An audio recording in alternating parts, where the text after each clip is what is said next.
to pick that one up for any sort of first pick. Don't want to play the Syndra dance as it is. Now, if SKT were on blue side, they would actually force a Zac ban out of Longzhu. SKT have been banning Zac on blue and red side largely. We all know that Blank is a Zac player, but given that he's on red side, will not have the chance to first pick it, and thus they have to ban it. Galio going to be the second ban here. Not going to let Faker or Huni flex that one. Or Wolf, of course. How many jungle bans will we see? Because Elise is definitely in Cuz's wheelhouse. That will be banned as well. Maybe the sort of game where Lee Sin is left available to both teams to potentially pick. Does SKT just go 3 jungle bans? I think it's unlikely. I don't think Cuz's Lee Sin is on the level of his other 2 junglers. It's a possibility. I think starting to be a bit more remote one. Still a respect ban to Huni. They don't want to first pick Rumble for Khan. He's a champion he can play, but not necessarily a master of it, like some of our other top laners in Korea. Of course, liking to get Khan one of these good matchups where he can use his lane dominant style. It And worked there it out is. for them in the last game, and it is going to be the Trinity bans for SKT. Korean players have said this is the top tier of jungle champions available. Zac, Elise, and Lee Sin. And that triggers Longzhu to go very early with their jungle choice. They will first pick the Kha'Zix after first rotationing it on red side. Does mean Thresh is left available and your choice of Ashe and Varus, which seem to be the go-to AD carries for these two, but Caitlyn is also in the discussion. We need to have a Thresh pick up here from SKT. It feels like, in my mind anyway, because otherwise Longzhu get the free Ashe Thresh rotation, keep their solo lane as a secret till the last round, but it's not how SKT want to play this one out. So if you see a Thresh taken on the side of Longzhu, that means that Tahm Kench will almost certainly be taken at this last pick on the red side, and that's going to kind of be the push and shove. Wolf is an excellent Tahm Kench player, has been in and out of meta, but how can you not take Ashe Thresh here? I mean, it's available. Ashe, yeah. There's almost no reason not to. People will wonder how Prey got access to Ashe again, but they've really focused on Cuz, which is kind of an impressive thing for your very young rookie jungler to be drawing 3 jungle bans. Well, that were the first questions that we had for Cuz, was the fact that he was a relative non-factor in their first couple of games here, and wanting to really create a name for himself, and he certainly managed to do that in their BBQ series, where he managed to pick himself up a lot of incredible performances. Almost undying, I believe, if I go back and have a look. Yeah, in the games that they won, Cuz was actually not taken once. So either 3-0-6, 4-0-8. Either it's Tahm Kench here, or you pick a mid laner and start banning mid laners if you're SKT. So they're considering their options, and in fact, they will go top lane, so they're kind of going against the grain here. We'll see how much Longzhu puts into banning the Tahm Kench, given that it's such an obvious plug-and-play champion for SKT. Given they've locked in both Gragas and the Kennen, expecting one of those to go top lane, of course, and probably the jungle Gragas from Blank. Again, showing the way he differs from someone like Peanut. So expected to be Huni jumping on to the Kennen. I wonder if Khan's been playing any Lucian in solo queue. Shall see. In only moments. Not going to be playing the Jace though, as that one's going to be banned away. LeBlanc as well, away from Faker. Now SKT, balls in their court to round out their bans. It is going to be the Lucian, so a lot of respect actually given to that counter pick. Lets you know what's going on in solo queue. Looking at a lot of OP.GGs, and a lot of top laners were playing Lucian. Mid laners were already playing Lucian. So putting into perspective how much of a counter matchup the Lucian versus Kennen is, that Khan draws the same level of respect, and there is the Tahm Kench ban. Try and open up the pick power from the Ashe and the Thresh. Braum is available, though, and would still be a decent replacement for the Tahm Kench. Of course, the Zyra there as well for the Varus Zyra lane if they want to go to it, but Talia also available. Talia blind, take it into BDD. They don't have a magic damage jungler, so the threat of someone like Zed is lower. Kassadin could definitely be taken in this spot, does very well post-6 against Talia, but maybe they don't want to give up that pressure, and hey, is it time to go into the reverse matchup for BDD? It is. Not yet. Not yet. 5 seconds to go, and I'm not going to believe this until he shows it. Oh my god, he's done it. Taking the reverse matchup. Faker famous for doing this many times now, BDD. Considering, unless Khan is going to be playing. Surely not. Oh. If they lock this in, then we're just off to the races with Huni having to deal with a top lane Cassiopeia. Oh my god, it happened! What is so Top lane Cassiopeia. We got the top lane Cassiopeia against of Huni. old. Against Huni! Oh, Where we wondered where they were going to find AP damage, they find it in the top lane trying to bully out the Kennen. And then the famous Zed pick from BDD against Faker on the Taliyah. Good matchup for the Zed. The hype levels couldn't really go much higher than Game 1, Atlas, but you're going to have to find another octave because we've gone to Silly Street in the pick and ban, and Longzhu are getting creative. this is not Silly Street. This is genius, Papa Smithy, and I've always wanted to see this utilized just because we always talk about trying to find magic damage in a different lane so you can open up BDD's champion pool, which has a lot of these AD assassins in it. Cassiopeia is another option that we just haven't really seen that much. Just gotta tilt him, Atlas. That's what you gotta do. Just gotta tilt him. I'm just so excited. Oh, God, this is going to be brilliant. There's still a lot of disadvantages here. Cassiopeia and Kha'Zix don't have a lot of synergy, and Cassiopeia in a long lane is one of the most obvious people to try and attack. Neither of these champions, Kennen or Cassiopeia, have great instant pushing. They will push waves slowly, but jungle attention against Blank, especially a pathing jungler, will be trying to provide a lot of coverage around top lane and try to really hold the Cassiopeia accountable in lane. Still a very interesting choice. Khan always known for the Fiora, the more aggressive school of thought when it came to the top laners.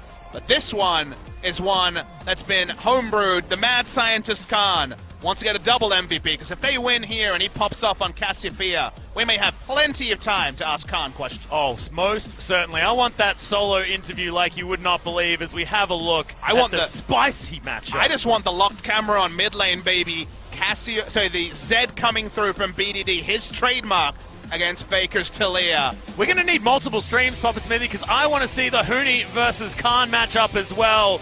All of the lanes are exciting to watch. Let's not waste any more time. Let's get into it.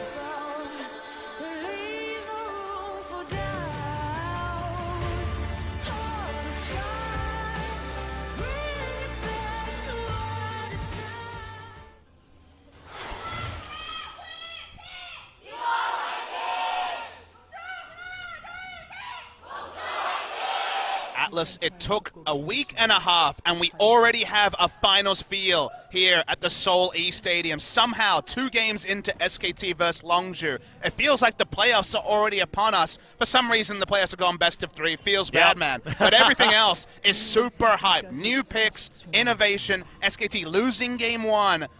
Longzhu taking a lot of risk. The amount of die being rolled in this draft is too damn high, and the end result is that we are the winners, because we are going to learn something new about both teams and maybe even the meta. Exactly.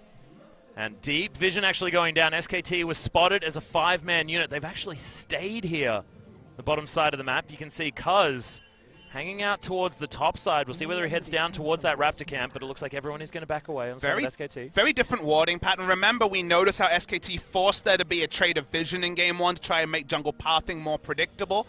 Different spot here. There are a lot more places where information is incomplete, so very interesting to track whether they can shut down Cuz, who power farmed his way to happiness in game 1. They're going to go for the late contest, but we know Gorilla's here. Yeah, Gorilla, of course. Spidey senses often tingling. It provoked another ward to be put down, so that's 3 wards down on both sides. Weren't able to contest here in game 1. Blank's sticking around, so a smite battle seems pretty inevitable.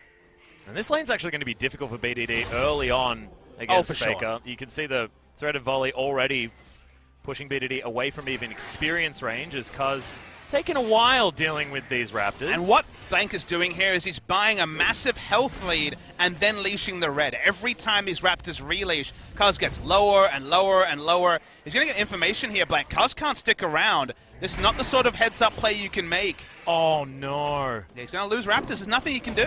And he might even just get solo killed by Blank as well. The flash comes out. He hops his way back, smites the Raptor. What was that? That was an escape plan when things got really bad for Cuz. Now it's flashy. He gets out, but he's going to be multiple camps behind. And Kha'Zix is not an invading jungler at level 2 or level 3. So basically, SKT decide, let's shut down Cuz. 3 bans and then a level 1 strategy. End result is that Khan is left on an island against the Kennen, though.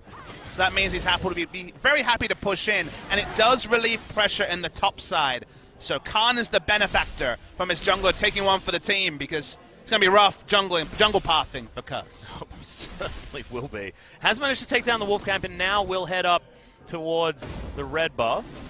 His smite is back up as well, so should be able to successfully steal this one away with the help of Cuz as well. Yeah, Cuz was able to push up, so Khan, so as you say, was able to push up, so they were able to contest the enemy red. Does mean that mana's going to be dumped into the red buff that Khan would rather have for laning. Cassiopeia does have good mana sustain from just being able to last hit with Twin Fang.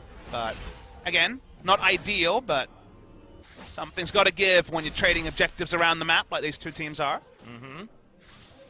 Praying Gorilla, a little bit behind Fang and Wolf, who are once again shoving out with this Lulu and Varus lane. Exactly the same matchup as we saw in the last game. We'll have that shove early on the side of SKT. I'm just smiling and watching every time Huni has to deal with top lane Cassiopeia. After he was such a jerk with the top lane Lucian. When the narratives overlap with the games, the hype levels through the roof. Can Cuz actually kill this Gromp? My first instinct is no. Oh no, the heal comes up. Okay, W cooldown might be enough. There it is. Whoa, that was exciting. Leaps on it. He's going to be able to get himself back, so as Prey once again just scouting out exactly where Blank is. Oh, going to go slightly wide. If you're wondering what type of cannon we'll be seeing, because of course no information's been granted yet, and Marin's been playing with the AP cannon in recent games, when you see Fervor of Battle, that's a pretty sure sign that it's going to be the AD cannon. The AP cannon took Thunderlords every time Marin run it. Ooh, Faker actually getting Thunderlords. Trying to figure out how to get that into verb form. That was difficult. We got there. So decent harass back here from BDD. BDD staying within 10 CS just fine. Yeah. For the mid lane, Doran's shield buff in full display. Poison means that Huni has to get the hell out of that matchup. Experience is going to mean a lot. We can see that Zed's still very far away from 6. BDD, yeah, waiting for it though, and if he hits that level 6 without... It's a long way away. Yeah, that's true. Faker's always been a great judge of experience in the mid lane. He's going to fake it back. He's going to stay in lane, just against tier. Not a lot of power being added is... Oh my god, that damage from Cuz. In goes BDD, the Ignite's there! First blood to the Zed for Longzhu!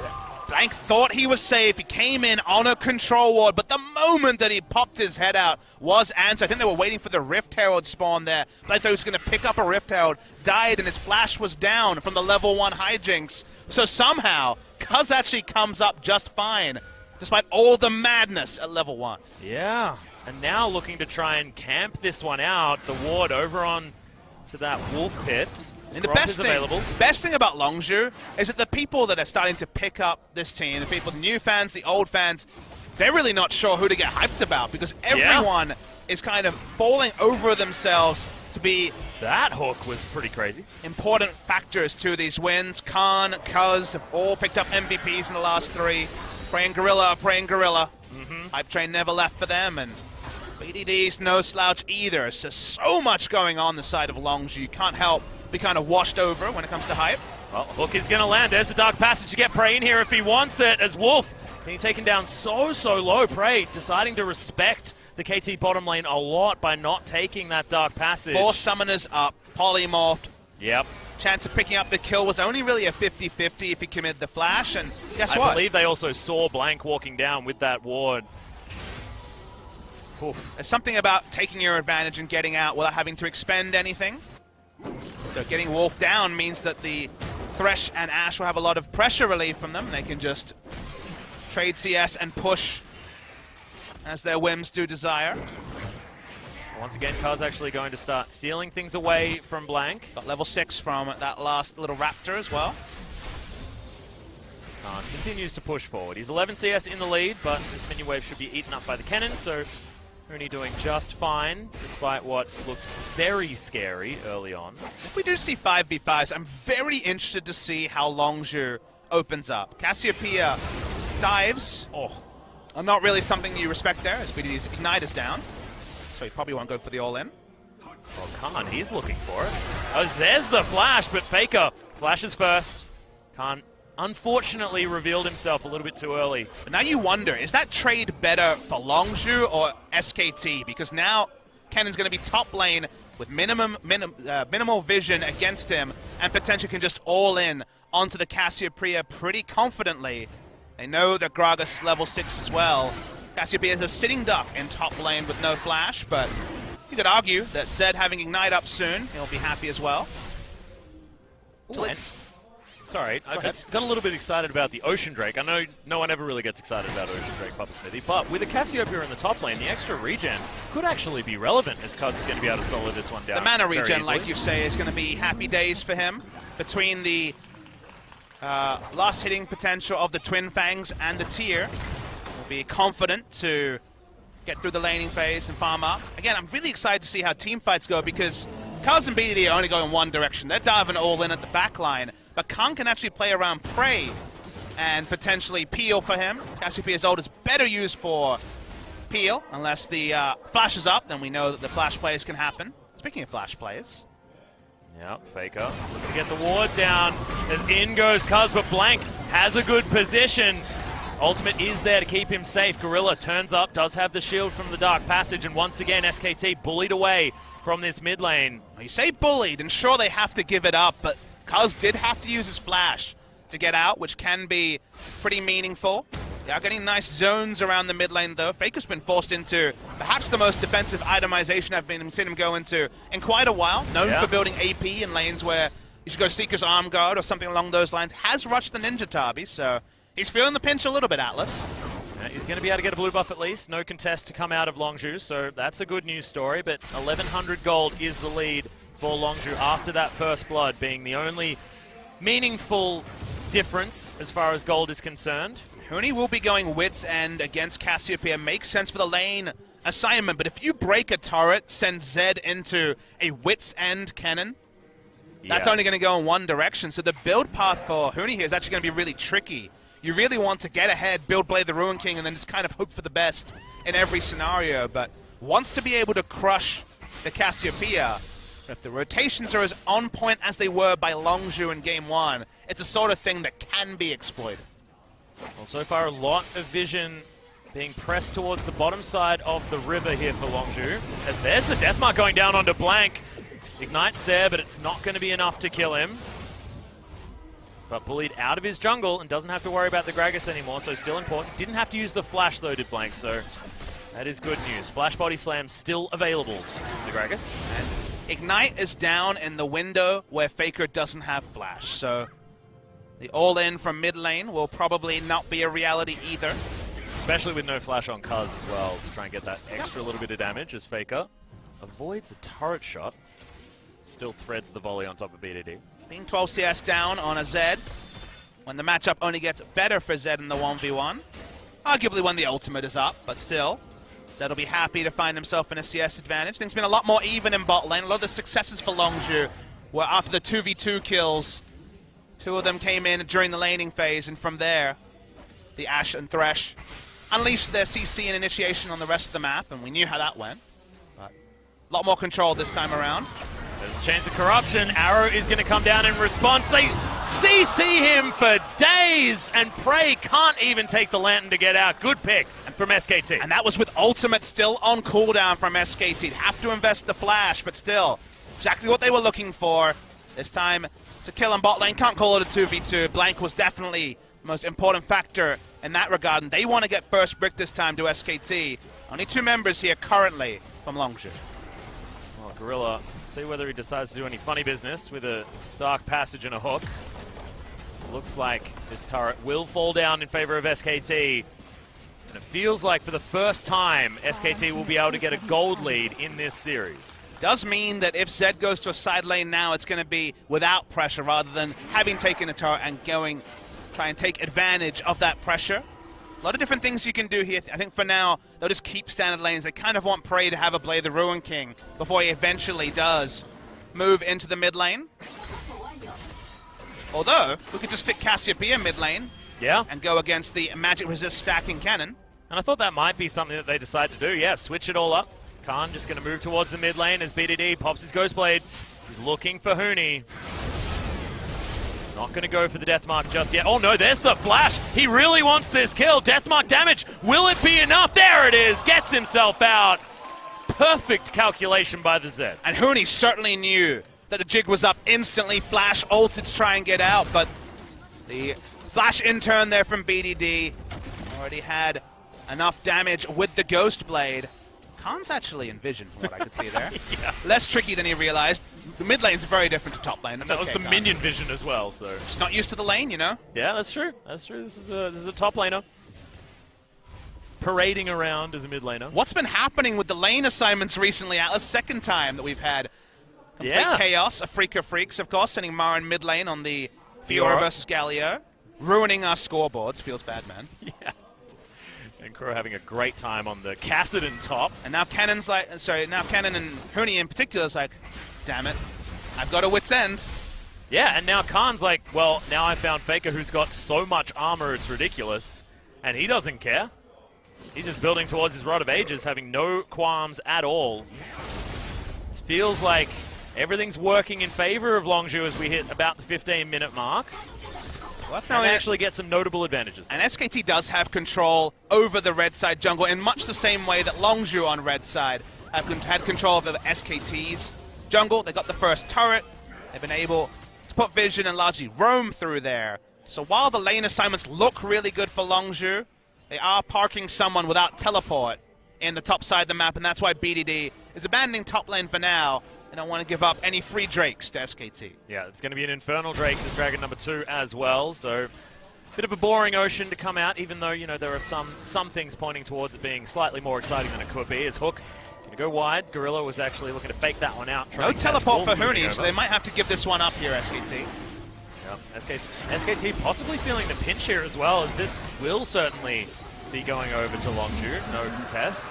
There's 4 members on Longzhu craving the stats from the Infernal Drake. We've seen some very high tank compositions in recent memory. Yeah. Looking back to all the one threat 80 carry with Galio mid lane and true tank top lane, where Infernal Drake hasn't been on the menu and hasn't been that effective. This is the counterpoint to that, with 4 true carries on the side of Longzhu Gaming.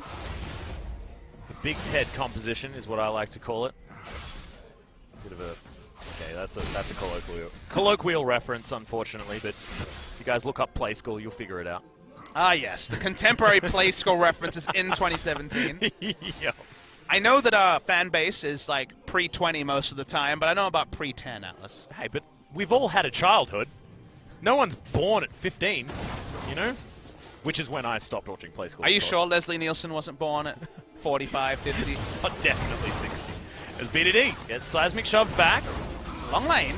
Yeah, it does have at least... Oh, there's the weave as well as BDD. Oh, doesn't get over! Deathmark has to be used to try and escape as he's now battling this one out. Gets himself back to his original shadow as the tower has been tanked. Meanwhile, SKT was moving up. Gorilla, unfortunately in the wrong place, gets pooped back into his team as Cuz tries to go in. Flashes his way out. Good shuriken damage from BDD. And it's one pick onto Gorilla. That could have been so much worse for Longzhu. Yeah, Longzhu pressured into fighting on the other side as we saw the 1-for-1, or 1v1, sorry, go super close between Faker and BDD in top lane. Not necessarily what we expected in Champion Select, but just how the game has opened up. SKT back away. Rift Herald would be a lovely objective for them to claim, considering that Khan, BDD, really only Prey has wave clear to speak about on the side of Longzhu.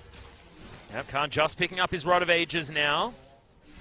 See what he's going to build as item number 2. That's a cheeky Fiendish Codex, so it might be something like a Morellonomicon just for some cooldown reduction. Yeah, it's still going to be a pretty standard build. Will be the Banshee's Veil. Yep, that makes sense too.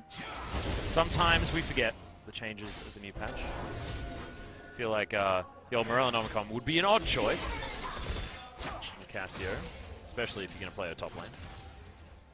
Yeah, you get cooldown reduction in the Banshee now, which kind of feels good in every way. You know, longer is an item you can't pick up because then you don't have 5 item slots. I guess Cassiopeia 6 item slots for ability power. So the fact that you get a defensive shield, which is so relevant, and ability power and magic resist in one slot makes it really a very attractive item to build. Much like Guardian Angel for the likes of the Yasuo and Fiora.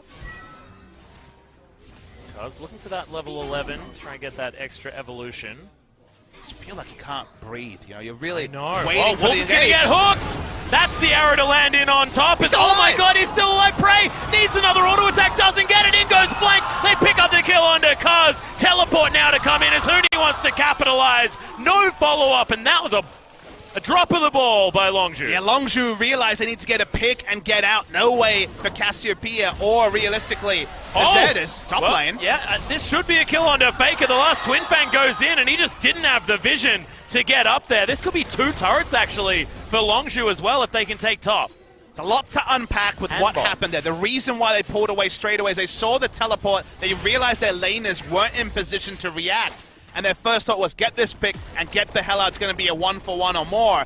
Crucially, they didn't get the pick. It ended up being just a 2-for-0. They will lose the turret as well. So the flow of objectives here is still to the walls side of SKT. Should have been better from Longzhu. So you watch this replay. Remember that Zed and Cassio aren't going to get here. And they realize, they see the Gragas walking up. They have to respect the teleport. They see the teleport now. So the respect was there from Longzhu. They realized that they had to respect the teleport play, but they just had too many things in their head. They got bamboozled by all the different variables. While they get top turret and most of bot lane turret, they'll feel frustrated because it felt like Longzhu had the exact right call, but 10 damage, 100 damage was the difference between getting in and getting out, and in this case, being caught. And it just felt like Cuz cancelled an auto attack taking the Lantern. Seemed like a relatively unforced error as that Lulu should have been dead. I feel like even the shield wouldn't have come up if he had got that one off, but who am I to judge? BD's got some items, Atlas. He's feeling good. Given that Faker started the Seeker's Arm Guard, understandably, then with the lane assignments going all over the place, gone Rylai's first. Very interesting itemization. Rylai's largely fallen off most of the Rylai's uses after the nerf. Doesn't provide cooldown reduction, doesn't provide mana. Very blue buff-centric build from Faker, but it does give him health and armor. And given that he didn't want to fully commit into Zonia, which is a lot of gold spent on the stasis effect, this is the most power he felt he could pick up, but also have respect stats for someone like the Zed. Yeah, possibly early game emergency as well, given the fact that he wants to create space between him and both Khan and BDD if he meets them in a side lane. Next Dragon is going to be an Infernal Drake, though, so we're looking at a possible team fight to come out if SKT does want to try and contest this. Looks like it's going to be the top side of the map that SKT are focusing right now. Khan has gone very offensive with this, but it ended up being the Merlin. Wow, may still be a Banshee Veil later, but looking for pick power as early as possible. Like you say, these Drakes are being contested. We've had a series with Rift Herald being contested, Infernal Drakes being that Drake has to be contested. Herald was not taken this game.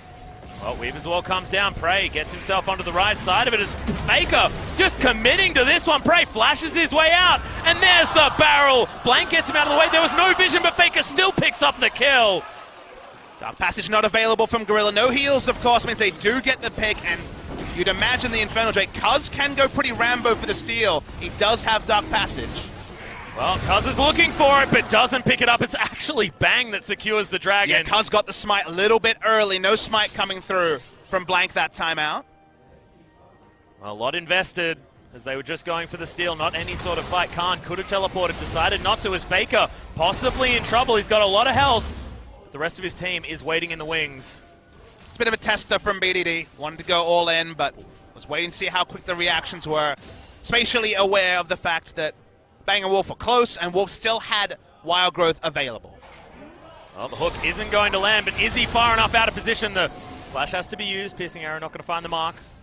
Once again, the Dark Passages from Gorilla always making sure that Cuz can go aggressive. Not registering. Meant the kill was not observed, though.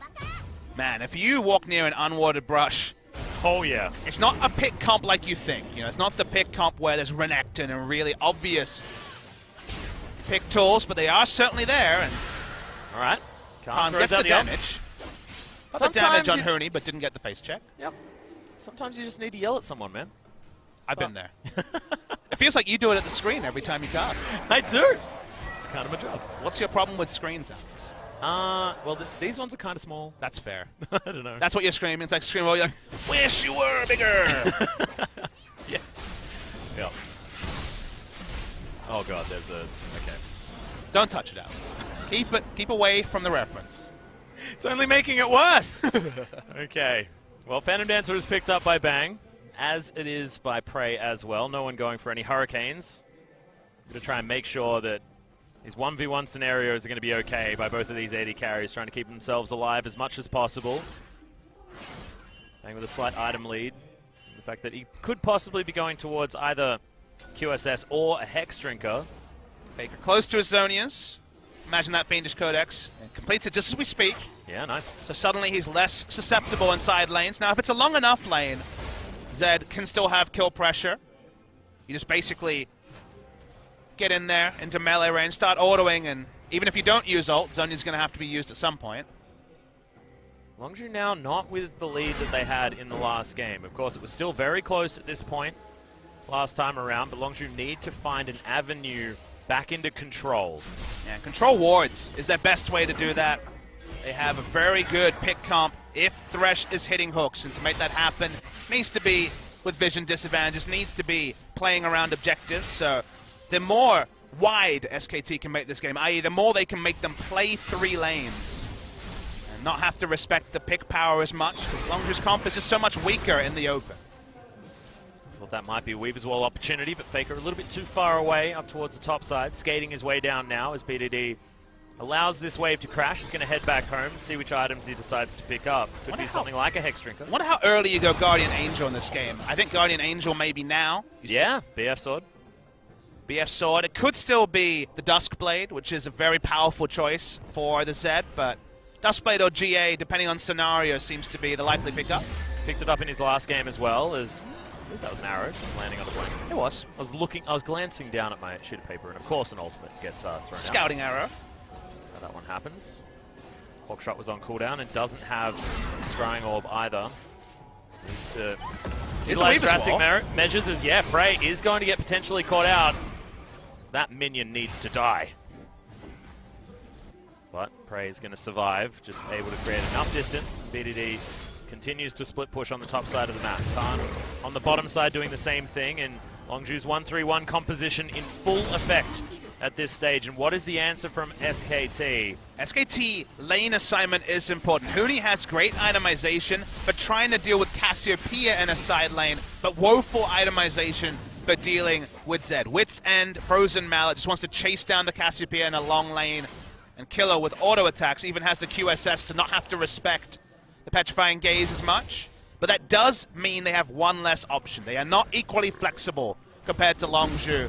We're pretty happy with any lane assignment, so SKT will continue to try to rotate Cannon into the Cassiopeia lane. That means they're often going to be second to rotations, and someone like Gorilla with basically anyone from between Cuz, Prey, and Khan can make pretty aggressive rotations through the enemy jungle, put down control wards, and try to get the same picks that we've alluded to throughout the majority of the first 26 minutes. Yeah.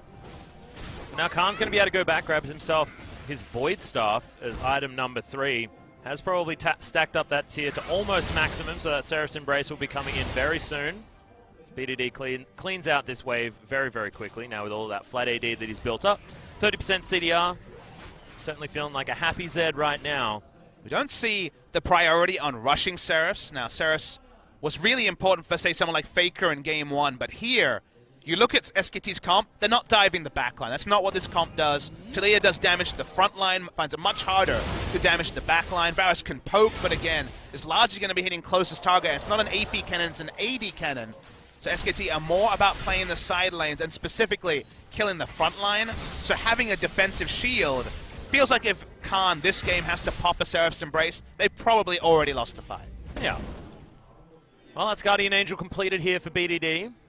The old image of the Guardian Angel as well. Of course, that one has been updated. Not yet, Atlas. We're living in the past. 7-10, baby. Oh, yeah.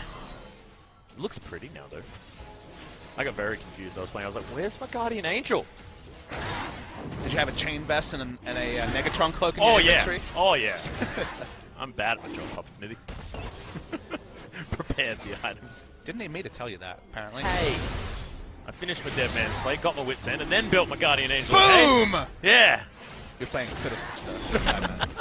That's not even Criddlesticks. That's just silly sticks. Alright, well, Gorilla going to get piercingly arrowed The outer turret is going to fall in the mid lane. Top lane is going to be the answer, though, from Faker, but can Longzhu find anything more in the mid lane as they're possibly getting surrounded, Vision being fought for, and Longzhu winning that battle for the moment with the 5 team members here.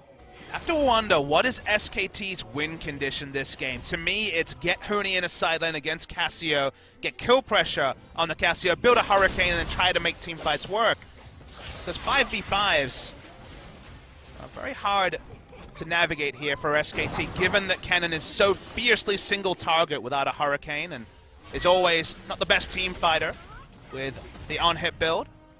Well, BDD not wanting to face check that saw one. Lulu that time. Oh, there's the pick, possibly onto Gorilla. He gets kicked back, but look at the damage from this Cassiopeia. Deathmark comes in the back line as there's Bang. He's going to be taken down. BDD gets himself to safety. Huni now doing so much damage. Prey picked off once again, but in goes Kaz. There are so many damage threats on this Longzhu team. And Kaz is going to blast plan his way out. The leap's not there, though, and the double kill comes in for Blank. It's a 3 for 2. As Longzhu have a very strong Cassiopeia to try and get themselves some more. Seismic shove not there. BDD actually caught with his pants down just a little bit, but flashes instead of losing that Guardian Angel. Huni towards the top lane just wants to push this one forward. So hard to evaluate these fights. These are not traditional team fighters in the way they're kind of put together in this particular game. See the Zed living longer than expected. Got the kill on Tavares. Nice cash in terms of the new passive on the ultimate there as well. Picking up that kill, we'll have to check in and see how much was there. This is an emergency engage from Longzhu because Gorilla was dead. All right, but into the back line, nothing Bang can do, dies there. But the teleport is perfect, and even though it's not an AP cannon, both Prey and Kaz were disabled for the majority of this fight. Kaz may get out. But a 1-for-1 trade, support for jungle is not ideal. Just so strange to see a team fight where, at the end of it, Kennen and Zed are still alive chasing down members, because everyone's kind of built for split pushing and picks, not necessarily the team fights. Speaking of being built, Huni doesn't have teleport. Yeah, there's no teleport, so we've got 5 members strong of Longzhu, and look at the damage onto this Baron. They've got a Mountain Drake. There's the hook, and it is going to be a slightly late QSS onto Bang. Blank wants to try and steal this one away, but Kaz, he backs out of this one, doesn't want the 50-50, and SKT still have this Baron leashed. They want to finish it. Kaz, can he actually get in here? He will have the leap. It's going down so low, but they want to try and get him out of there. It is going to be Blank that secures it, but there was no vision, and SKT grabbed themselves the Baron buff. Yeah, the control wards there was so important from SKT. No real re-engage. Prey goes for cheeky recall, not going to get it. Another death comes on, piled onto the list.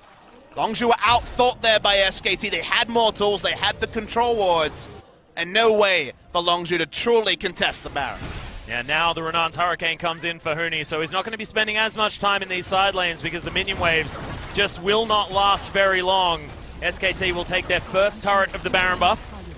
It will be that mid lane inner. Huni will shove up this bottom lane as well, and once again, SKT, that top wave does have to be dealt with, as there's the Deathmark. Blank might be out of position. Well, he's definitely out of position. Hook's going to land from Gorilla, and he actually picks up the kill there as well, so this might halt SKT momentarily. Yeah, it's going to stymie the Baron buff, which is a win in itself for Longzhu Gaming. Huni's still going to bring up a minion wave, though, and Longzhu do not have the best tools to deal with Baron buff minions. Melee range wave clear from the Zed. Cassiopeia going to take even longer taking down single targets against the Baron buff. Only Ashe really has reliable wave clear in this scenario, and she doesn't have a Hurricane, so it's not to the same level that other Ashe builds will take you. So relieving pressure, picking up the pick was so important because that's kind of their wave clear. Killing one person, forcing SKT to back off, and buying time rather than killing minions at a quick pace. Yeah. Well, Blank, he didn't quite get the memo. He's also trying to build a Guardian Angel like me. It's not true. It is, of course, the adaptive helm. It is coming. I had you for a second. Gargoyle's Stoneplate, sorry. Of course, so I do get it wrong in the end. Gargoyle's Stoneplate's so good on Gragas because his damage late game was always the criticism, right? We're like, well, he has a strong laning phase, but shame his damage does nothing in the late game. You don't need to do damage when you're this tanky and this disruptive as a Gragas. It helps him retain his identity so well as Prey's going to pop over. Well, Kaz actually is going to throw down the ultimate. Has a few charges of that, and is going to be able to get himself out. But you're putting damage into Blank will be fruitless in a team fight. Yeah. And that if that means that Prey is wasting auto attacks and does nothing, that's pretty big for SKT if they can deal with the diving threat of Cousin BD. Well, now BDD dealing with that top wave. Hawkshot did fly through as Khan. Looking to try and deal with this. The barrel does land. Seraphs comes out, but he's just going to be destroyed. Wolf, in fact, picks up that kill. Wally's trying not to take it. Team that has controlled red side vision seems to be the team that has won games in this series. Khan found all on his own. These champions don't have the tools to deal with the Baron buff, so while they had to recall, while it was delayed because of blanks being picked off, SKT will now be knocking on the door of an inhibitor. Yep, 30 seconds on Khan as well, so there's 5v4 to be utilized by SKT.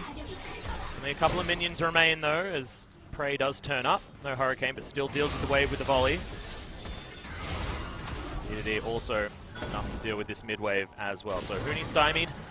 SKT now with a fresh minion wave will shove this bottom lane. 12 seconds until Khan comes. He does have a teleport ward, but it might be too late. Yeah, Faker actually flashing forward, but they take down the turret. Huni is going to be able to get the stun on Cuz, but he takes the Dark Passage. BDD throws down the Death Mark, but the GA does come in. He's not going to be able to get the follow-up damage that he requires. Does make his way out, but is taken by Blank. Securing that kill quite easily. It is going to be Bang that picks up the next one, and they're falling like flies now. SKT, this is the dominance we expected from the world champions, and they wipe out 4 members of Longzhu. Yeah, the smart play around Baron was really the knife in the backside of Longzhu. It took so many risks, went innovative, but the innovation will not lead to a Game 2 victory. No sweep for Longzhu Gaming, and we all invited a Game 3 between Longzhu and SKT. Great series so far, and we'll keep going. This is exactly what we wanted, Papa Smithy, so it's all evened out.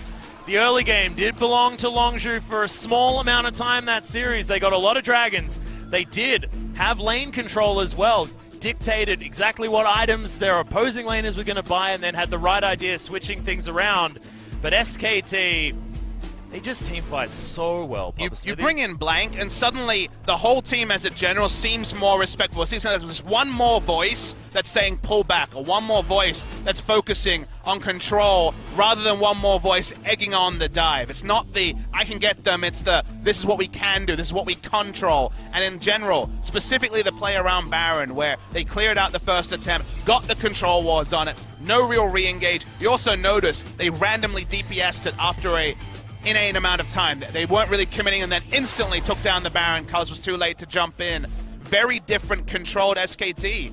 And SKT with Blank remains undefeated. Yeah, just stunning. And Faker had an interesting item build this time around. Decided to go for that Rylai's Crystal Scepter, but he was pivotal towards the end of that game. And actually, control is the aim of what they were actually doing in that game as well. Like, everyone having the ability to slow people down, control the pace of the game, was beautiful to see. I mean, they had 2 assassins, the Zed and the Kha'Zix jumping in. Yeah. They were tanky enough not to die initially, and then guess what? Rylai's slow, other slows, getting a pick on the person, looking for the pick, slowing down the assassin, and changing the course of the game was the strategy with the Rylai's. Yeah, it was absolutely stunning. And remember, Game 3 going to be coming up very soon. We're going to have the side switch as well. We'll see whether Longzhu's red side dominance is going to prevail, but we are going to have a short break. When we get back, SKT Longzhu, Game 3.